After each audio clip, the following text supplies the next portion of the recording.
ഷംസീറിനെതിരായ പ്രസ്താവനയിൽ വെള്ളാപ്പള്ളി നടേശനെതിരെ വിമർശനം ശക്തമാക്കി CPIM. വർഗീയതയ്ക്ക് വളം വെക്കുന്ന പ്രസ്താവനയാണ് വെള്ളാപ്പള്ളി നടത്തിയതെന്ന് വിമർശനം. ഒരേ ലക്ഷ്യത്തിനായി പ്രവർത്തിക്കുന്ന പാർട്ടി നേതാക്കളെയും പ്രവർത്തകരെയും വിഭജിച്ചു കാണുന്ന രീതി അങ്ങേയറ്റം പ്രതിഷേധാർഹമാണ്. SNDP സെക്രട്ടറി സ്ഥാനം വഹിക്കുന്ന ഒരാളിൽ നിന്നും ഒരിക്കലും ഉണ്ടാകാൻ പാടില്ലാത്ത പ്രസ്താവനയാണ് വെള്ളാപ്പള്ളി നടത്തിയതെന്നും CPIM സംസ്ഥാന സെക്രട്ടേറിയറ്റ് പുറത്തിറക്കിയ പ്രസ്താവനയിൽ കുറ്റപ്പെടുത്തി. അരുൺ സോളമനുണ്ട് വിശദാംശങ്ങളുമായി. അരുൺ, വെള്ളാപ്പള്ളിയെ തള്ളുന്ന നിലപാടാണ് CPIMന്റെ ഭാഗത്ത് നിന്നുണ്ടായിരിക്കുന്നത്. എന്തൊക്കെയാണ് വിവരങ്ങൾ?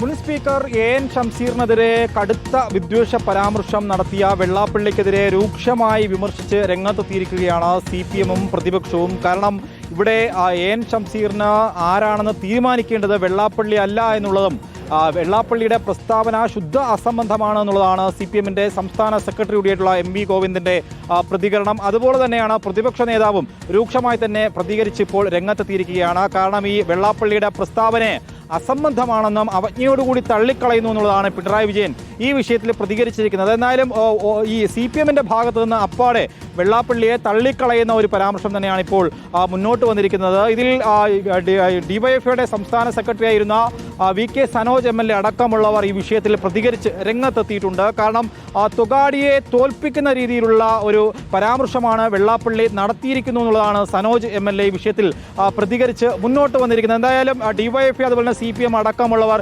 ശക്തമായ ഭാഷയിൽ തന്നെയാണ് ഇപ്പോൾ വെള്ളാപ്പള്ളിയുടെ പരാമർശത്തെ നോക്കിക്കണ്ടിരിക്കുന്നത്. മറ്റൊന്ന്, ഈ വിഷയത്തിൽ AN ഷംസീർ ആരാണെന്ന് തീരുമാനിക്കേണ്ടുന്നത് വെള്ളാപ്പള്ളിയുള്ള അല്ല എന്നുള്ള കടുത്ത ഭാഷയിൽ തന്നെ വിമർശനങ്ങൾ ഉന്നയിച്ചിരിക്കുകയാണ്. ഏറ്റവും പ്രധാനപ്പെട്ട ഒരു കാര്യം, AN ഷംസീർ ലീഗ് മനസ്സുള്ള വ്യക്തി ആണെന്നും കമ്മ്യൂണിസ്റ്റുകാരനല്ല എന്നുമുള്ള വിമർശനമാണ് നിലവിൽ വെള്ളാപ്പള്ളി നടത്തിയിരിക്കുന്നത്. എന്തായാലും പരാമർശത്തിനെതിരെ ശക്തമായ ഭാഷയിൽ ഇതിനോടകം തന്നെ ഇപ്പോൾ CPIM-ഉം അതുപോലെ തന്നെ DYFI അടക്കമുള്ള യുവജന സംഘടനകൾ രംഗത്തെത്തിയിരിക്കുകയാണ്.